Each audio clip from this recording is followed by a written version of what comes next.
You were the anthem of the Republican National Convention? I don't know. Maybe. What would you say? I don't know. That's what I'm trying to figure out. What has been the intersection now? How did country music and Trump become almost the same crowd? Well, in country music, our history since day one, these are your blue-collar songs. They're songs about real life, real stuff. It's not, there's no fluff to it. They just get to the point. Loretta Lynn and Merle Haggard and Johnny Cash and all of that stuff. I mean, the coal miner's daughter, the coal miners were Democrats. Now they're Republicans. How'd that happen? Well, if you think about that whole inverse thing, it used to be that the Democrats were the ones putting flowers in the rifle barrels of the Vietnam soldiers, and now the Democrats are the biggest warmongers in the world. And of course, we've got a lot of Republican warmongers too. But you know what I like seeing, Leland, is that those Republican warmongers are all been recognized now, and you see them get attacked relentlessly on social media.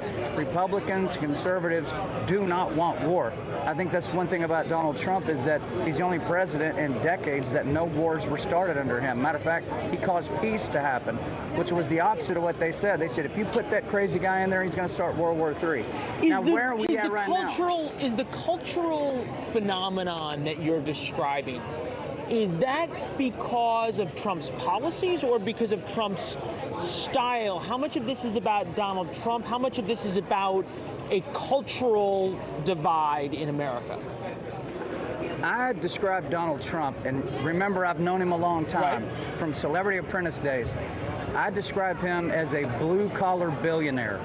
He is a billionaire, and he has a lot of nice stuff, but his brain and his heart and soul is like any blue-collar guy you ever met. He's all about people. He's all about hard work. If he can help you, he will. I've seen him be so kind to so many people that those stories never get out. I think it's all of that. I think it's that's who the man is, and then what he brought to bear in our country helped us so much. We want to get it back.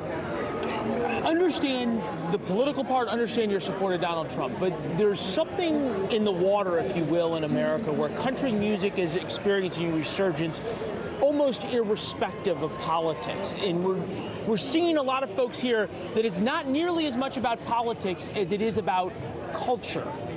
What is that you were been a country music star long before we were experiencing this thing. Right. What was in the water back then that now is permeating not just in rural America, not just the guys who wear cowboy hats, but with moms who drive minivans to soccer practice or guys in the suburbs. Guys in the Bronx. I mean, we just saw that rally. I think we've all realized that politicians, for the most part, are a bunch of liars on both sides of the aisle, and people are so sick of them and so sick of just this lip service. They don't even talk like a regular human. They get on the news and they talk like this, and we're like, that's not even a real person. When Trump talks, he talks like a regular person talks, and we identify with that. We go, that's a regular guy right there. So I hear you, but politics, one of my favorite quotes, politics is downstream of culture. Right. What's the cultural explanation for what we're seeing?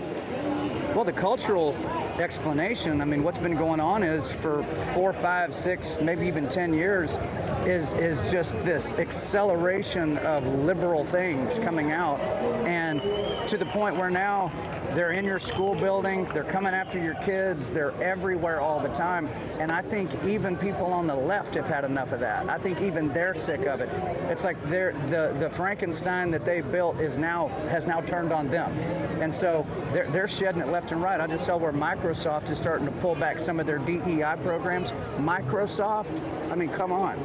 You're in the entertainment business. You got a lot of friends who are on the left, part of the left. Have you seen a change in the past couple of months?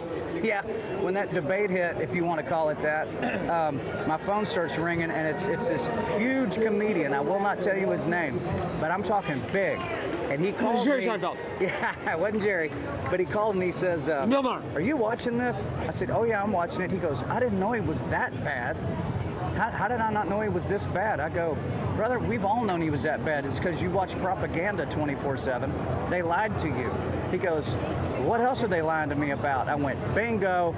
That's real progress. Let's start asking those questions." This is what's happening, Leland, right now across the country. On the left, people are realizing they've been lied to the entire time, and they want to know what else they're being lied to about. Thanks for watching. Go to joinnn.com to find NewsNation on your television provider. And don't forget to click the red subscribe button below to get more of NewsNation's fact-driven, unbiased coverage.